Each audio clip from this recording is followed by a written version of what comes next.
Okay, friends, I'm going to invite you to grab your seats, take your seats. Everybody who's coming in, come on in.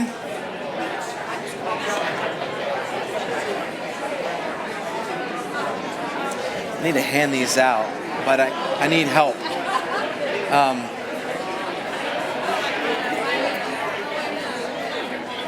Michael, can you help me with something?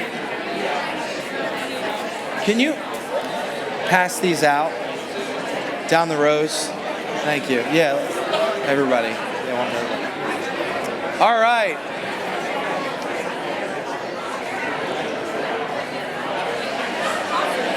So we want to start. We want to begin. And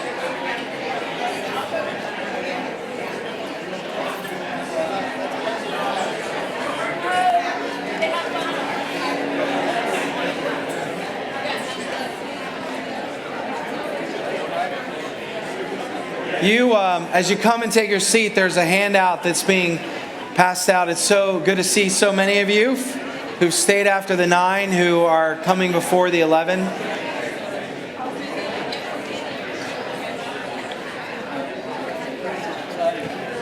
Rebecca. Jenny, can you just put that right by this microphone? Thank you. No, Stephanie has them. Thank you.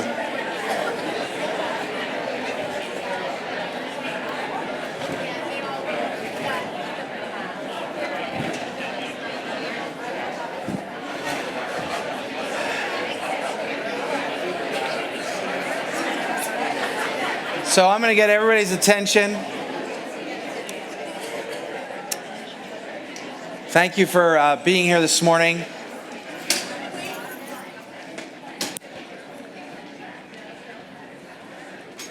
This room has seen a lot of action this weekend. We had a leadership retreat where we, for our ministry leaders, our elders, our staff, and those who are volunteering in particularly ministry teams like care and community ministries, had a chance to see the master plan in a 2-day sitting.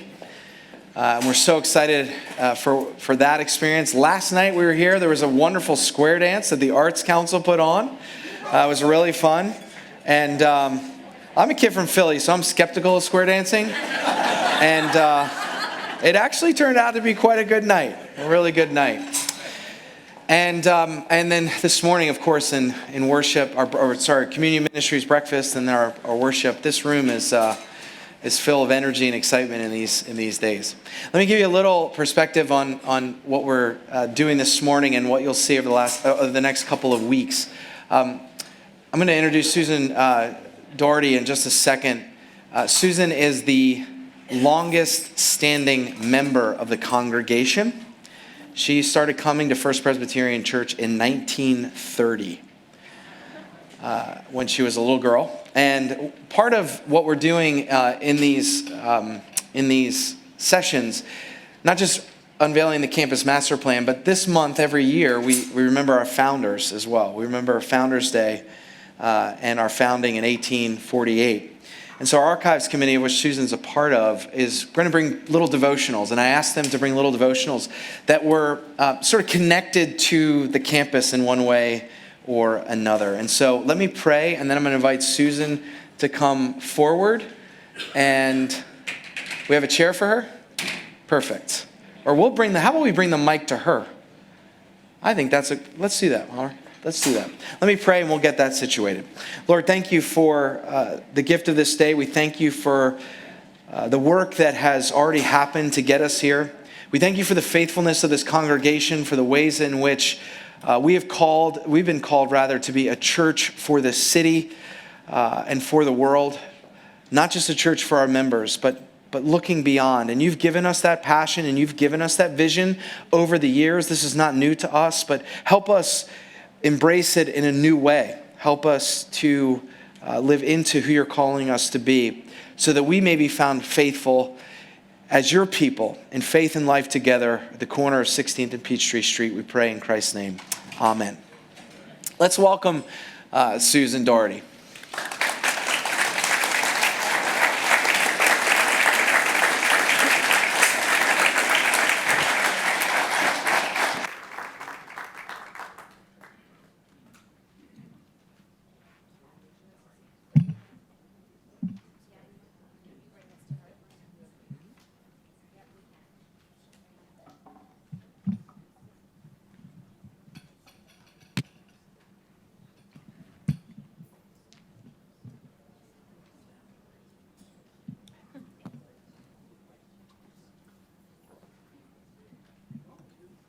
Well, good morning. My goodness, I took my 5 minutes getting up here. Well, I do want to share something special with you about our history. Did you know that in the original plans for our sanctuary, there was a small rose window plant on the wall behind the organ where the current rose window is?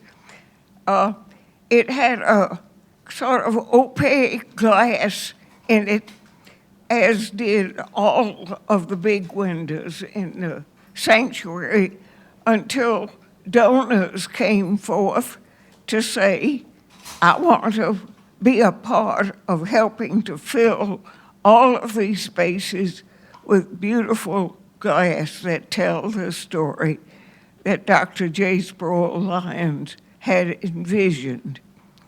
And so this small window stayed there for several years. As Tony said, I came here for Sunday school between 1930-31. I remember that distinctly because I was in kindergarten at Spring Street School. We had lived on Old 10th Street, which no longer exists. And then we moved to 1345 West Peach Street, which no longer exists. Of course, it's a part of the building just to the north of this church. So we came up Lombardy Way to Sunday school and church. I remember going to the 5-year-old Sunday school class, which was on the hallway, which is now mostly staff offices. In fact, this 5-year-old class was about where the education department offices are now. I recall that round form, rather smallish, and with not very pretty glass in it, was there on the wall above the organ and sort of in between the pipes as the rose window is now. But there was a renovation early on in which the pipe organs, the placement of them changed a little bit, and they bricked over that small window so you could no longer see it. Well, then in the 90s, there was another renovation, you remember, and George Worth, in looking at the old original plans, saw that there was a proposed rose window in that space. And so out came the brick. One afternoon when I had finished up working with Meals on Wheels, I went out to the north parking lot and I saw wheelbarrows full of brick being rolled out, and they were being dumped into a truck.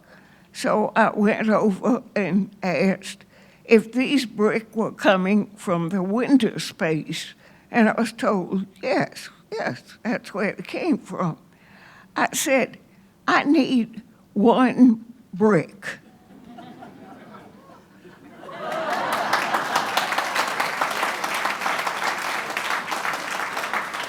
So they handed it to me. I doubt I could even lift it now, but we have the brick. It's a part of our archives collection. One would think that one small brick doesn't amount to much.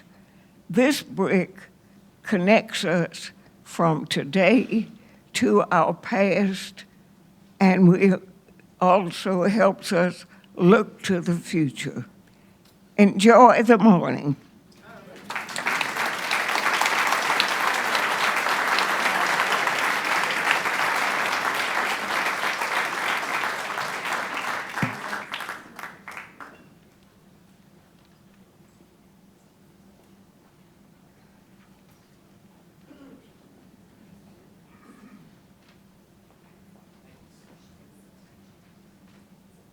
Thank you, Susan. Thank you so much. Oh, well, again, thanks for everybody being here. Can you turn that microphone off? Oh, it is off. Thanks. All right. I'm going to stand on this side then. I want to thank everybody again for being here. So grateful for this opportunity to begin to share what has been in process for quite some time. This has been one of the most invigorating seasons of ministry for me in the life of the church. In terms of not just the pastoral ministry and the opportunities that we're seeing across the congregation in ministries of care and community ministries, in our worship life with the new projects like Epiphany and Theo Ed, but really trying to imagine what God might be calling us to do in the corner of 16th and Peachtree Street so that our physical campus may enhance that mission and ministry, but even more, tell the story of our ministry and mission here as a congregation. And so what I want to do is first define what a campus master plan is, and perhaps by default define what it isn't, okay? This is really, really important. A campus master plan is a roadmap document that guides the decision-making process for the physical development of the campus. It's a roadmap document. It's not architectural drawings. It's not final plans. It's a roadmap. It gives us some direction. It's like a compass that helps us make decisions with what we are doing on the campus and how we want to enhance or what we want to create that's new physically within our midst. So believing the campus has the potential to manifest the mission and values of the church. The plan covers physical spaces, open spaces, circulation and gathering, transportation, parking, and sustainability. So that's what is included in the work. What I want to do is just to set the agenda, and so you can know what to expect over the next 3 weeks as we get into it. These weeks will build off of each other, and we recognize that many of you, some of you, may not be able to be here for 3 consecutive weeks. All of these sessions are being recorded, and they will be made available online through our website, through our Facebook and other social media platforms, so that if you do happen to miss, you can get caught up in a quick way. But the plan is pretty dense. It's pretty thick. It has a lot of substance, a lot of character, and a lot of content. The narrative plan has already been passed out to you in the handout, and we're going to walk through that this morning. But I want you to know and get a sense of where we're headed, because this is a story that has an arc. And in many ways, it has an arc that goes all the way back to 1910, when the elders at Marietta Street were discerning a move all the way out, almost out of the city to 16th and Peachtree Street, where this land was undeveloped, where a person named Ansley had an idea for a neighborhood and wanted to have a church. 1910 to 1914, that congregation was in process. Our congregation was in process to discern the move to this campus here at 16th and Peachtree Street. And so there's a long story. We're going to tell a little bit of that story, but we're also going to talk about the last 4 years, because we want everyone to understand how this plan has come to be and the connectivity it has with conversations that precede this one. I know that if you're not intimately involved perhaps in this work or work that's related to it, you might say, where did this come from? It's come out of nowhere. And so it's really important for me and for us as leaders to take the time to walk through this. And so I encourage your patience as we kind of take a slow walk through the story, at least in this first week. And then really in the second and third weeks, what we're going to show is how the values that we've developed, those values are on the front cover of that handout, and we're going to get into those as well this morning. But how those values might look, or how they might come to life into our future. What those values might be calling for. How those values shape the physical structure, the traffic, the parking, the circulation, the wayfinding of our campus, okay? So I'm asking you first and foremost for your patience, because it's going to take some time to walk through this, okay? Nod your heads if you got a little patience. Thank you. All right. Second week and third week, as I said, we're going to look at those individual values and see how they are fleshed out. Now, I think it's important, and Susan, thank you again so much for being here and telling a little bit of your story and the story of that one red brick. And it gives us perspective that this place changes over time. And so we want to just give you a little sense of what the campus looks like. And some of you have seen this work. We're thankful for the Archives Committee and the History Committee for helping us with some of this in a preliminary way. And then our architect, who I'll introduce to you in a little bit, Hank Hauser, helping put some of these floor plans together. So can everybody see this okay? It's a little washed out in the yellow, but can everybody see that in the back? So right here, this is the current footprint of the Worth Room. But it's not the Worth Room. Physically, it's not the Worth Room. This was the first building that was built in 1915 on our campus. This is where the congregation worshiped, in this building. You see, it's 2 stories. Worshiped in this building, in this space, while the sanctuary was being built. Now, just to understand one thing, is that this space right here is not, again, the physical Worth Room. There have been 3 buildings on this space. The Worth Room is currently the 3rd building, okay? So this is the first structure that was built on campus. Then, of course, we built the sanctuary, and I don't know if you can see that in the back, but certainly people in the front. You see what's missing here? The tower, right. So this was built. The original design had 2 towers. Then it was decided that we're going to have 1 tower, and here is the footprint. This is what we call the sanctuary, this is what we call Founders Hall, right? This main hallway that's just parallel to us on the other side of the Minister's Garden and the Worth Room, right? And this is the chapel and the bride's room. This is what we're going to define as the historic core of the church. This is going to be important as we move on. But this right here is the historic core. We do not include, as a campus master planning team and as a session, we are not including this building, the Worth Room, because it actually isn't original to the historic core. I think the current building is 1961, where the current Worth Room. So that's important language as we move forward. Historic core, the bride's room, the chapel, Founders Hall, and the sanctuary. 1929, Susan talked about her classroom. That would have been right around here in this area. This is what we know as the Dupree Garden right now, right? These were classrooms and some office space as an expansion in 1929. Church built during a very difficult economic time in 1929, which says something about, let's just name it, the courage of that congregation, not only to move, but to continue to build.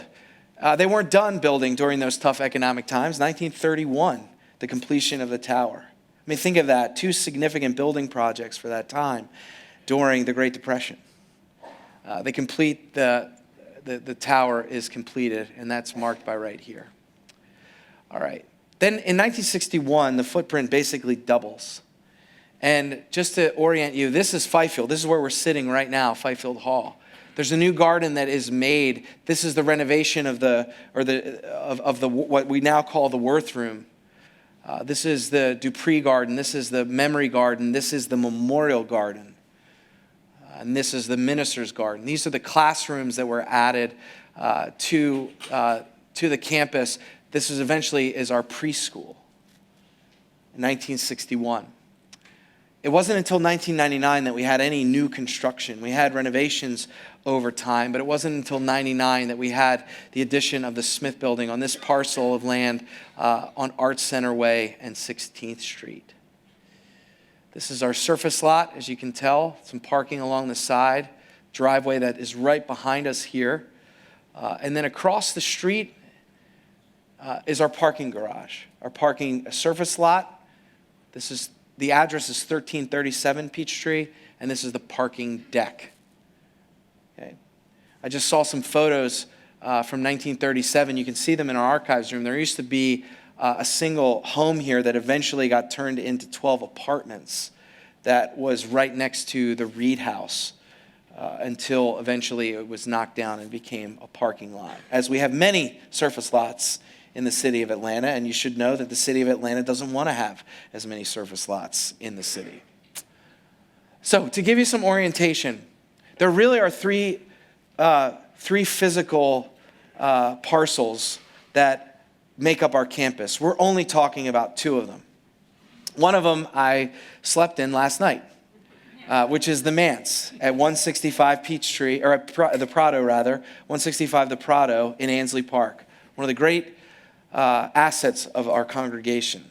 Our family can attest to that, and so many of you can attest to that as we've celebrated Bible studies and fellowship opportunities in that home.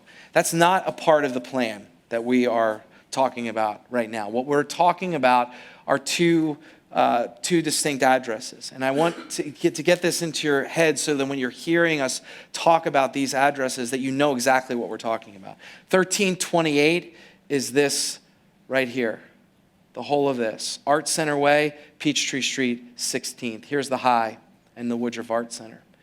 1337, you can't see with these trees, but is this surface lot to the back lot here, the garage here.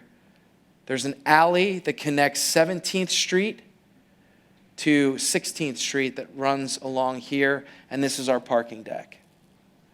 Our parking deck, I think Peggy told me we're going to net over $400,000 this year. Not only is it a great asset for us in terms of parking, but it's a financial asset for us that's really important for not just today, but into the future. So does that make sense? 1328, I know this is at a snail's pace, but we want to make sure our vocabulary and our language is all in sync. 1328 and 1337 Peachtree Street. Okay? To understand the campus master planning process is to understand it as basically a three-legged stool. There were three legs, three components to how we've arrived here in January 2020.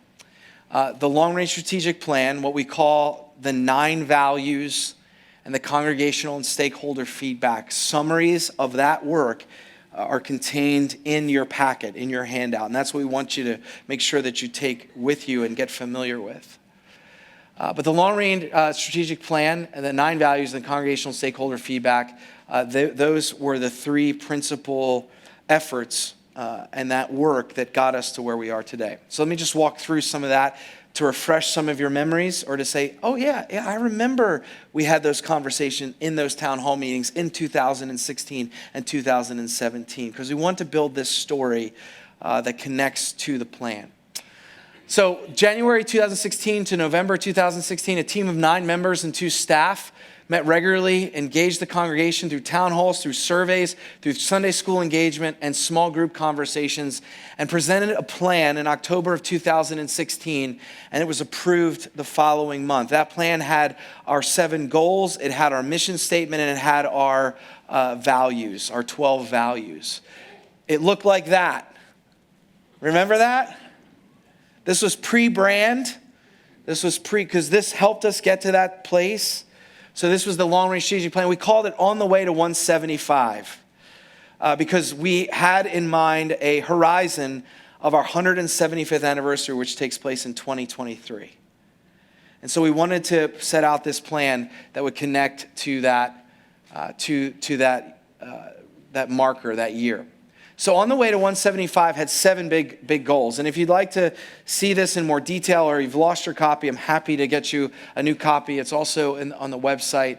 But these 7 big goals sort of set the agenda for the long-range strategic plan. Deepen participation, prioritize engagement in the life of the church in order to strengthen our community and be transformed in our faith. Relational priorities, engage the congregation in fulfilling our relational priorities and ensure that all ministries promote human dignity, personal empowerment, restorative relationship, and just generosity. Servant leadership, equip members and friends to be servant leaders in the church and in all spheres of their lives. Social entrepreneurship, to promote individual economic empowerment. Compassionate care, to provide regular visits and spiritual friendship with all members and friends who are ill, bereaved, elderly, homebound, or in need of care. Purposeful engagement, elevate the capacity of the church to be a dynamic center and resource for learning, building relationships, and spiritual growth. And finally, forward thinking. Reshape our structure, operations, and communications to prepare the congregation for our 3rd century of ministry. So On the Way to 175 was rolled out in January of 2017. Not if you remember this. Do you remember the 2-month sermon series I preached? Yeah, some of you are nodding quite vigorously. We did a sermon series. We produced it in print form. We integrated the long-range strategic plan into our new member process. Some of you who have joined post January 2017, how many of you are in the room? Just post, a lot of you, very good. You remember that this was part of your onboarding, that this conversation about the long-range plan was part of your experience. We had town halls in January and February, and then we launched what we called goal teams.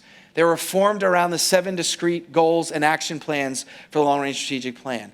I'm not going to get into all of them, but some of them you see the natural outworking. The servant leadership goal team produced a pilot program. Remember a couple falls ago that we did in Sunday school? We had a conversation. About 200 people participated around servant leadership. Promote social entrepreneurship. Have you heard of Epiphany? Right? That team was born out of this plan. TheoEd. Theology Matters, our online content, dinner and dialogues, hosting large national conferences like we've done, were all born out of this long-range plan. We could go on and on. Mutual Care, Stephen Ministry, supporting the Samaritan Counseling Center in a deeper way, helping folks get connected to those in need spiritually and who have physical needs as well. All of those teams started to launch. Many of you were a part of one or more of those teams. The one in particular that is important to note, to see how we got here along the way, is the forward-thinking goal team. That team had a particular mandate that was fleshed out in 2 forms, in 2 ways.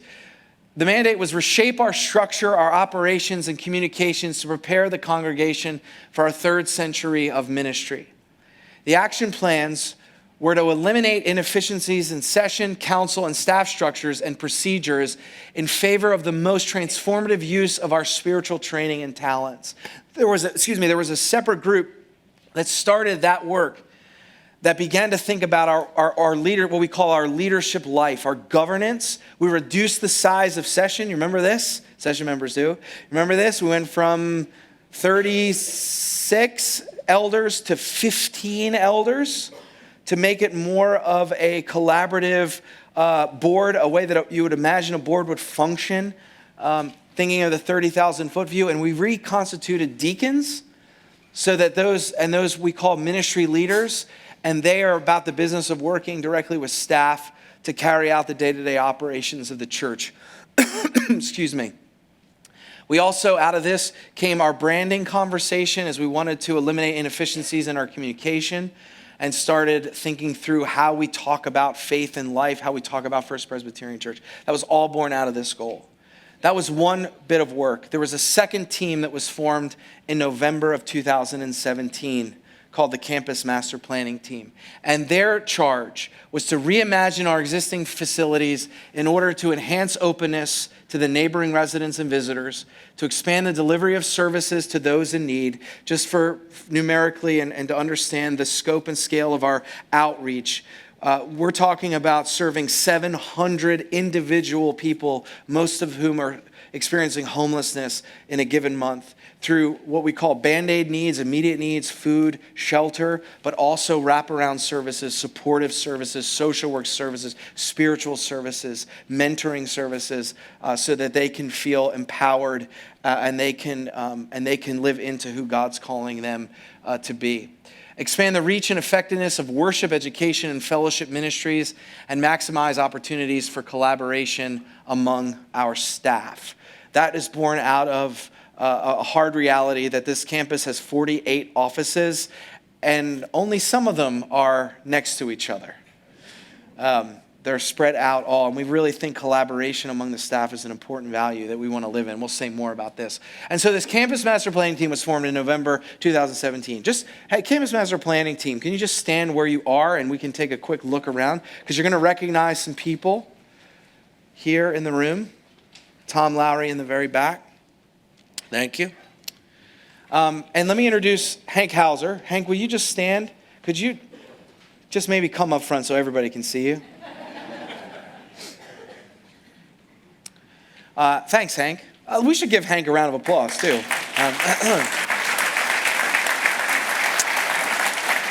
We hired Hank through a national process, a search process. Thanks, Hank. Thank you. We hired Hank through a national process. You saw him around probably in the summertime, the springtime and summer. He and Rebecca and the team led the charge on curating information and feedback sessions. I got to know Hank actually in a more personal way. Our kids go to school together at Pace, and they run together. And so I knew Hank was a great guy, a person of faith, someone who had a lot of experience in this kind of work that we're doing, particularly with churches. And it was a gift, an absolute gift, to have someone of his caliber and his stature and his expertise right in our backyard. Somebody who we knew and got to know in a deeper way. Also, maybe you remember this if you were part of those original conversations in a larger way. He was the American architect that worked with piano on the plaza at the Woodruff Arts Center. And so he knows the neighborhood very, very, very well. Hank, thanks for being here this morning as well. So we had our Campus Master Plan values approved by session. We hired Hauser Walker as the architect to lead the Campus Master program following a multi-month RFQ and RFP process that lasted from December of 18 through May of 19. This was a national search. We looked at 9 particular firms, some in New York and Chicago, here in Atlanta, and in other metropolitan areas.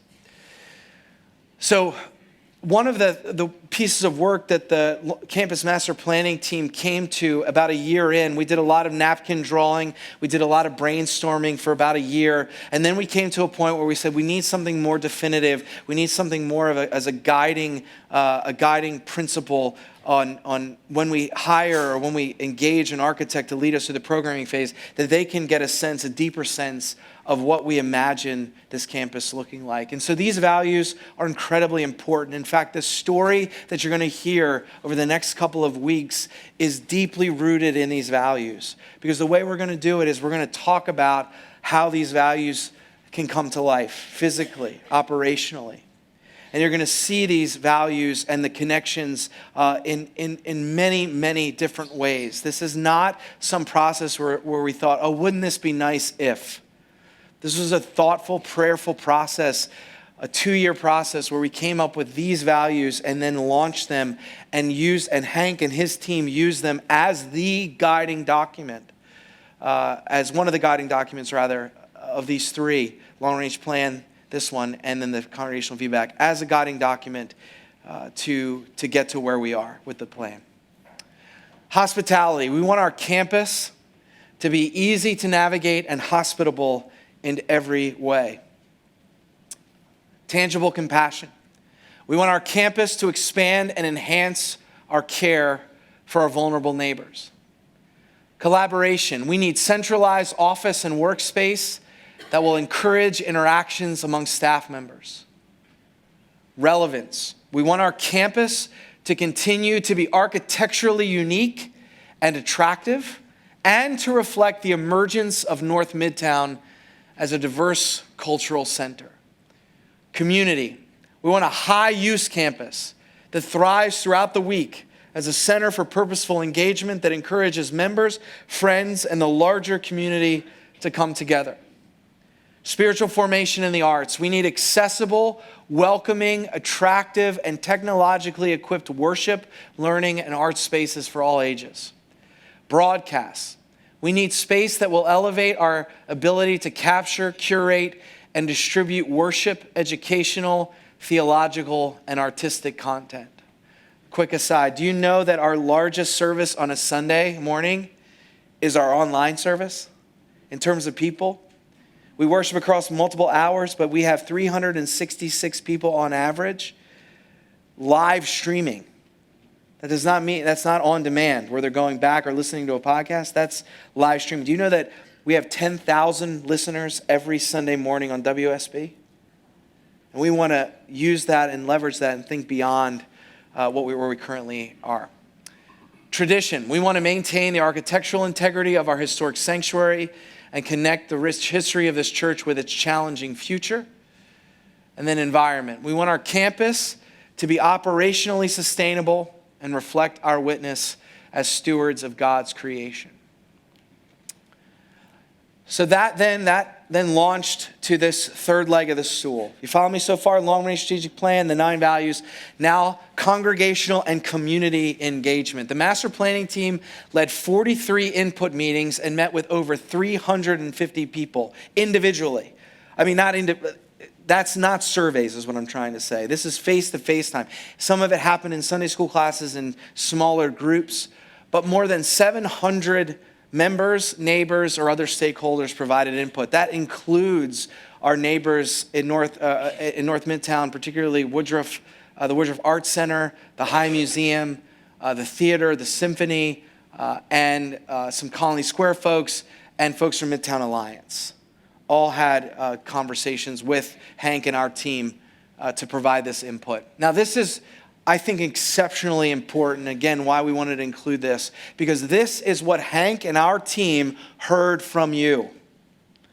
As you gave feedback, as we gave feedback in this process, this is what we heard. And these are categorized in 4 distinct ways. The first is envision. That we envision highest and best use of the property for the next 50 years. This is not a project of changing out the carpet and painting a wall or two. This is not a project or a plan that we'd imagine that is sort of a short-term solution, perhaps to a long-term challenge. This has the long view. It's a master plan that takes a 50-year view. A bold, innovative approach, we envision, that integrates history and innovation. We envision an outward appearance of the campus of radical hospitality. One of the most popular words that's used among leadership and even in the surveys and feedback is the word fortress to describe our facade on Peachtree Street. And one of the deep challenges and the thing that I'm passionate about is that there is a deep disconnect, I think, with the message that we're saying to the world from Peachtree Street and the message that's actually being spoken in and through this congregation. And there's a disconnect. We need to make those meet. I see Joanna Adams nodding her head. She's been talking about this for a time. I'm glad you're here, Joanna. This was on her mind. One of my favorite phrases from Joanna as I onboarded was, I just wanted to open some windows, let in some fresh air. And you did that, and we're grateful for that. In so many ways, we're here because of those intuitions. Improve. We want to improve intuitive navigating and wayfinding on campus. We want to improve openness and connectivity to the neighborhood. We want to improve connectivity of administrative staff to each other. We want to improve parking and conflicts with carpool line. How many have ever tried to park here during carpool line? For the carpool line, for those unfamiliar, is the carpool for preschool. We have the oldest preschool in the state of Georgia. You can clap for that. That's good. Yeah. Right now, that preschool car line gets 10 cars off the street. 10 cars off the street. The city does not like that very much. Nor does anybody wanting to try to get on campus during those times or off campus. Utilization of all spaces on campus, especially the upper floors. Hank and his team did a masterful job surveying the usage of the building on Sundays and then Mondays through Fridays. And as you might imagine, there's a lot of vacant space during the week that goes unutilized and doesn't have a purpose outside of maybe a Sunday school class. We want to improve lighting and natural light. We feel like we've got a lot of light to shine. We want more light to get in this place. We want those things to be contiguous and connected. We want to improve safety and security, and we want to improve sustainability. This one is incredibly important, and I need you all to commit these two to heart. Because these two may be the one for those who haven't been a part of this, or maybe are Christmas and Easter folks, and they hear about the plan. We want to make sure that you hear these two things and repeat them out in the world. That we are going to preserve our historic core. That we're going to preserve the sanctuary, the chapel, the bride's room, Founders Hall, and the tower. That historic core, we've entered this process with best practices in mind to do just that. The other piece of feedback, maybe even more than the historic core, were the gardens and the green spaces. And I can tell you, and you'll see in the coming weeks, that you will be, for those who love our gardens, who want them to be more integrated into the life of the church, you will get that wish. The gardens not only are maintained in their current form, but there's opportunities to expand them as well and to integrate them in a real way into the way we gather and the way we meet. So commit those to memory. Historic core and the gardens. That has been a commitment for us in this plan to preserve and to enhance. Finally, what do we want to increase? We want to increase our capacity to offer assistance to vulnerable people. We want to increase flexibility of spaces to host multiple functions. We want to increase places for sacred use throughout the campus. We want to increase places for informal interaction and gatherings. We want to increase Christian education offerings. And we want to increase Christian arts programming. We want to increase partnerships with neighbors and increase technology to expand influence and connect remotely. And so what we have done then is that from April through November, the team and Hauser Walker collaborated to develop this campus master plan on the principles in the long-range strategic plan, the essential values, and the congregational input. This is a 4-year story. And then the campus plan was presented December 17th and unanimously approved by the session at that special meeting. So to give you this 4-year timeline in summary, the long-range strategic plan kicked off its work in January of 16, unanimously approved by a session in November, rolled out to the congregation in 2017. Forward thinking goal was created, or that team rather was created with the campus master planning team in November 17. RFQ and RFP process at the end of 18. The hiring of Hauser Walker, the approval of the values in April 19. May of 19, the congregational and community engagement commences. The plan begins to be developed, and the plan's unanimously approved by session in December of 19, which brings us to now, January 2020, the campus plan being presented to the congregation. I'm going to stop right here. I know you want to see pictures. I know you want to see floor plans, and you'll see those beginning next week. Because I still have to preach at 11, and some of you have to go to church. But there's a strategic reason as well, because we don't want to show anything apart from the values. We think the story is so compelling, so powerful, so transformative, that you need to have the words and the language connected to the pictures to really digest it and begin to understand it. We do have 5 minutes, I think. Is that clock right? Are we at 9:45? 10:40. Yeah, sorry. Yeah. 10:46. Great. We have a few minutes for any questions. By the way, happy to answer any questions. Hank is here. You saw some of the campus master planning people. They're here as well to answer any questions into the future. Any questions now in a large group setting?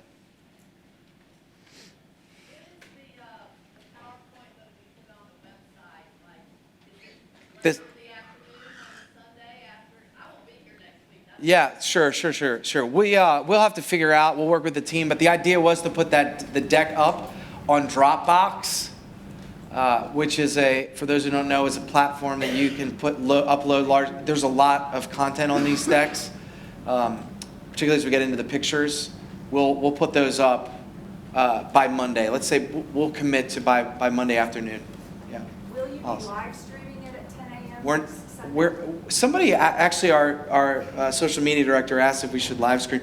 For those, would you like that? Yeah. Yeah. Okay. All right. Pierre, did you get that? So not only record it next week, let's live stream it next week as well. All right. Thank you. Great. Thanks, Alice. Dorothy. I just wanted to say thank you. You're welcome. I think this is quite something. Yeah. Altogether. Just wait. Just wait. All right, friends, thank you. Go in peace. We'll see you in worship around the world.